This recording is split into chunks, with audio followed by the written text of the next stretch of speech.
अब हम आपको चीन के बाद अमेरिका का दोहरा चरित्र दिखाएंगे।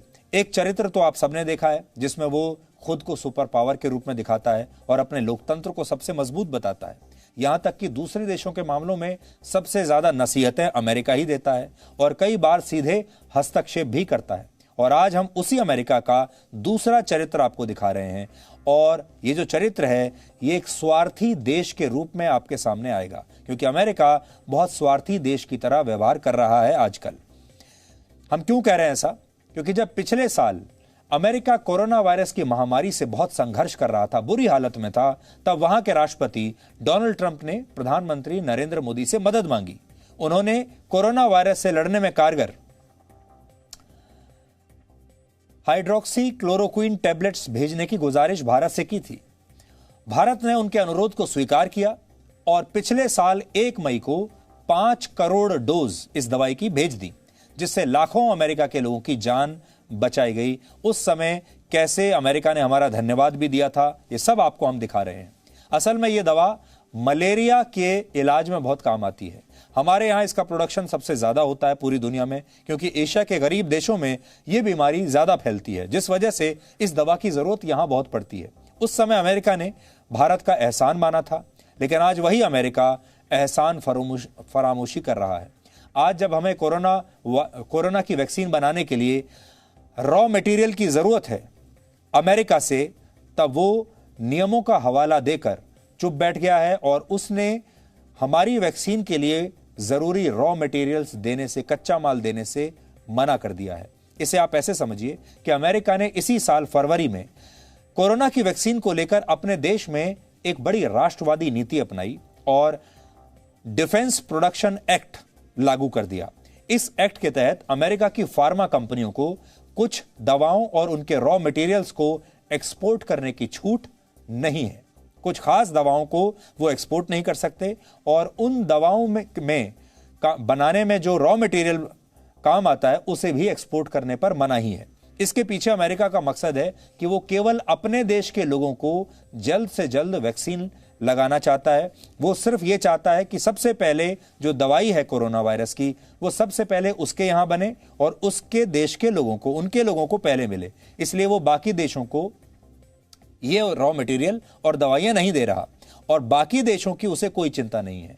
इस वजह से मार्च से भारत में वैक्सीन प्रोडक्शन की स्पीड काफी कम हो गई है और कई राज्यों में वैक्सीन की कमी की शिकायत आपने देखा होगा, देखने को मिली थी।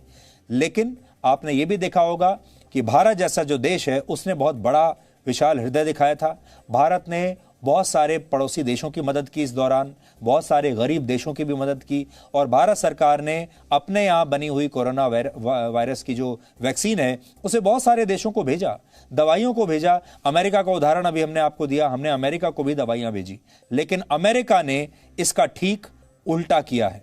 कोरोना वायरस का संक्रमण पिछले साल इतनी तेजी से फैला कि किसी भी देश को सोचने समझने का मौका ही नहीं मिला। जिस देश को जहां से जो भी रॉ मटेरियल मिला वो वहीं से इंपोर्ट करके वैक्सीन बनाने लगा।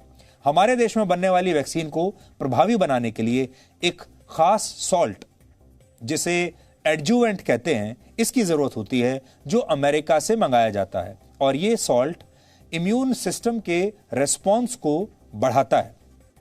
अभी तक हमें यह बहुत आसानी से मिल रहा था, लेकिन अब इस पर अमेरिका ने प्रतिबंध लगा दिया है और वैक्सीन निर्माता कंपनियों के सामने अब यह बड़ी समस्या है कि अब वो सॉल्ट बदल नहीं सकते, नहीं तो उन्हें फिर से ट्रायल करना पड़ेगा और नया कॉम्पोजिशन प्रभावी होगा या नहीं इसके बारे में भी पता नहीं। इसलिए वैक्सीन के प्रोडक्शन स्पीड को बनाए रखने के लिए हम अमेरिका से कई बार इस प्रतिबंध को हटाने का अनुरोध कर चुके हैं, लेकिन अभी तक उन्होंने ये काम किया नहीं है। अमेरिका का यह व्यवहार आज हमें 3 बड़ी सीख देता है। पहली सीख, हमें हमेशा सबसे पहले अपनी ज़रूरतों को ध्यान में रखना चाहिए, तब जाकर दूसरों की ज़रूरतों को पूरा करना चाहिए, क्योंकि जब अपनी ज़रूरतें पूरी हो जाती हैं तभी दूसरों की ज़रूरतों को भी पूरा करना आसान होता है।